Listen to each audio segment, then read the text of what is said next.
case was recently decided in his favor and in the favor of freedom-loving people everywhere. Come on over.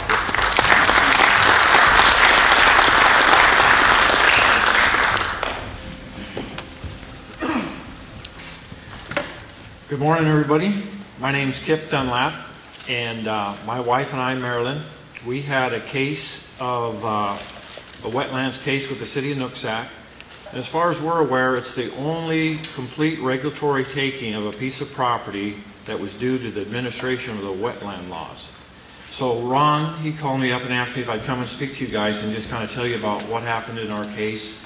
So that's what I was going to try and do. And a lot of times in these issues, the problem arises when you go to build something or you change your property. And that's exactly what happened with us. We have a little farm in Nooksack, and our farm consists of 4 separate pieces of property that are all adjacent to each other, and we raise beef cattle there. And what we did is we have one of the parcels is a 30-acre parcel that's half in the city of Nooksack and half in Whatcom County. And we were going to build a log home on the county half of our property. So we bought a log home in Canada. It was a log, so we marked the logs and put them on a truck and delivered it to the building site. And then we made an application to the county to build a home. And then we got a permit to make our driveway while the application for the building was processing. And what started then was, as soon as we started on the construction of this building, we got a stop work order from the city of Nooksack. And it said, stop your work because you're working in the wetland without a permit. So we went to the city and asked them about the stop work order, and they said, well, you know, you're working in a wetland without a permit. And we informed them that we had a permit from the county to put the driveway in that we were doing. And they sent the county out to investigate what we were doing, and then they sent the Department of Ecology out to look at our property. And the county was fine. You know, they said they have a permit for doing the work they're doing. And then the Department of Ecology come out, and they had some issues because we're running the farm, and our property has a slough that meanders through all the parcels, and it meanders through the city of Nooksack. And it's classified as a wetland. And anytime you have a wetland and animals, always there's water quality issues, and the Department of Ecology has a concern. So with our property, their issue were that our barn was too close to the wetlands, and they thought our buffers weren't big enough. And so basically at that point we went to the Soil Conservation Service, and we started telling them about the issues the Department of Ecology has. And they worked with us, and we developed a farm plan. And that farm plan was going to consist of building a berm along the barn, and building some buffer fences and property line fences, and also making some slough crossings across the wetlands for a new access. And I guess I should start by saying, when we got the stop work order from the city of Nooksack, they also told us that we would need to improve the street that provided the access to the property if we were going to build a house. So we had a paving contractor come to give us a bid on improving the street, and right away the city stopped the contractor, and they informed us that they weren't going to allow us to improve the street, that we didn't have permission to improve it. And so I went to them and said, well, I'm just getting a bid to improve it because you said I would need to. And what they told me then was just to wait and we'll get back to you. So while I was waiting, they came forward with a petition to vacate that street. And that's what they did. They vacated the street. So now, as part of my farm plan then, I was making crossings across these wetlands to get a new access. So anyway, this process involves a shoreline variance, and during that application, the city of Nooksack denied the crossings of the wetland, and they denied the permit for the fencing. And then they started to fine me for the fences that I had. So at that point, I filed an appeal to the Shoreline Hearing Board, because that was the process. And when we filed that appeal, the first thing we raised was our property rights issues that were granted by our Constitution, our Washington Constitution and our federal Constitution, we thought. And what we found out from the Shoreline Hearing Board is This is a board that the governor's appointed, and they don't have any jurisdiction or any authority to hear constitutional law. They can only hear shoreline rules and regulations. So first thing they do is dismiss all your constitutional issues. So unfortunately then, they can't even consider whether you're being deprived use of your property. So we lost our shoreline appeal. Then, during that appeal, they basically said you can't build a fence on this property because it's zoned residential. And we were trying to build a house on this county part. We lost the access to that portion. So we had this home already there that we wanted to construct. So we looked at one of these other parcels that was zoned residential, and we then submitted an application to build the home there because we wanted to get our home up because time was ticking away. And so then that involved another shoreline variance, another public process. We made that application, and we had to have the wetlands delineated, had to have a mitigation plan. A lot of aspects that are involved in that, and then they denied that shoreline variance. So then we filed an appeal, and this time we knew better than try to file a shoreline appeal because we had constitutional issues. So what we filed was a LUPA, which is a Land Use Petition Act, which is in Superior Court. Now, a LUPA appeal is a very specific appeal that has very specific criteria that's got to be met. And anyway, in our LUPA appeal, there was an error in it, and so our appeal was denied. So then we filed a lawsuit in Superior Court, and it was an inverse condemnation is the name of it, because we alleged a regulatory taking of our property, and we also alleged a partial taking because of the loss of access. Then, through that process, what the courts found it was kind of a split decision.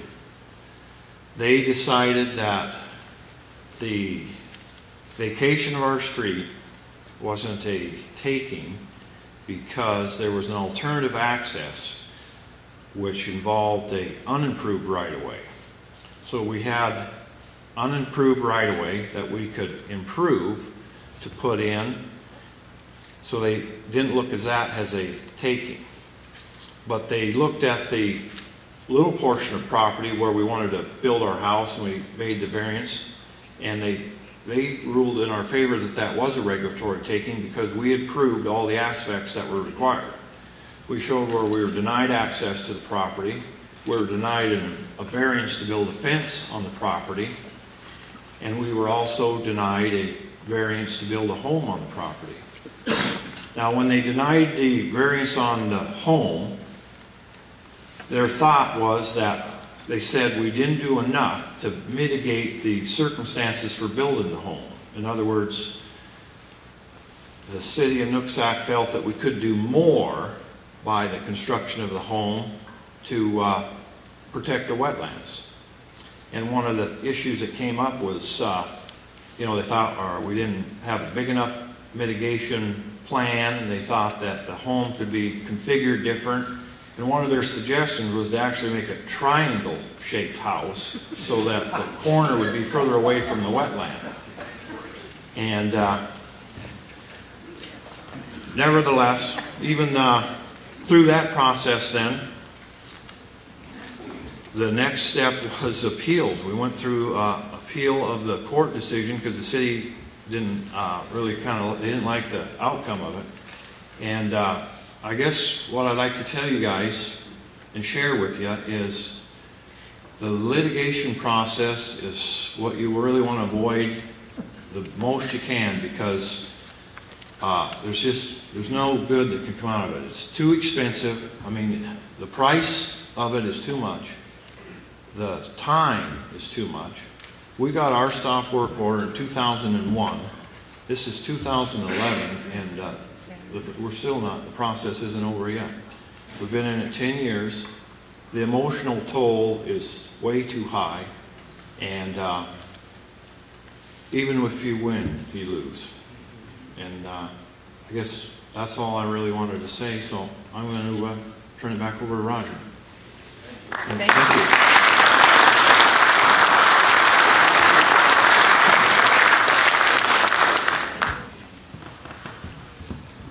sorry, I guess I should have allowed for some questions. But I think your question was, where am I now in the process? And we have, there's been an appeal to the court case, and then that went to the Court of Appeals, and then there was an appeal to the Supreme Court, and the appeal in the Supreme Court has been denied. But then the last and final issue was kind of with Whatcom County. Our case proved that our property was taken. You know, they looked at the dates, and they retroact taking date based on when you prove that the incidents happened. So the court found that the taking occurred in the year 2003 because that's when our final or our second variance application was denied.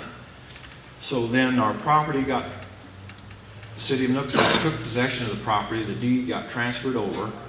Then we went to the county and we asked them about our property taxes. That we showed that we had a case where the property was taken away from us in 2003, but we told the county we've paid the property taxes on this property for 2004, 2005, 2006, 2007, 2008, 2009. We've been paying property taxes on property that wasn't even ours. And so we would like to have that money returned, and believe it or not, we haven't got the county to return our money yet, and now that's an illegal process. Another question. How do you feel personally? Do you want to leave Whatcom County? Do you want to leave the state of Washington? Where are you emotionally on where you'd like to live? His question is, where am I emotionally on where I'd like to live? And I'm going to be truthful with you. I wasn't going to try to go there, but I'm not going to make any applications to do anything in the state of Washington, and I'm done. I'm right where you are. Here. How many dollars you got invested, you think?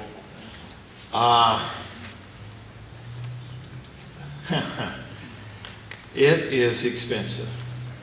We're beyond 100,000, and to tell you the truth, when we were in this legal process, we ran out of money, and that's the other thing I'd like to recommend is if you get in the process, we got in it and we basically spent more money than we were available to spend on it, so we quit. And we had an attorney represent us in the beginning, but we've been through the process going pro se, and we've gone through 2 shoreline variance applications. We've gone through a LUPA appeal, a shoreline appeal. We've gone through a bench trial, a jury trial, appeals in the Court of Appeals, appeals in the Supreme Court. Now we're in another litigation. I mean, if you were paying a lawyer to do all this, I couldn't even venture a guess of what the cost would be. Kip will be around. And yeah, I guess I'm going to call it that. I'm going to be around for a while. If you have any more questions, just feel free to grab me and ask anything you got. But thanks. Thank you. Thank you.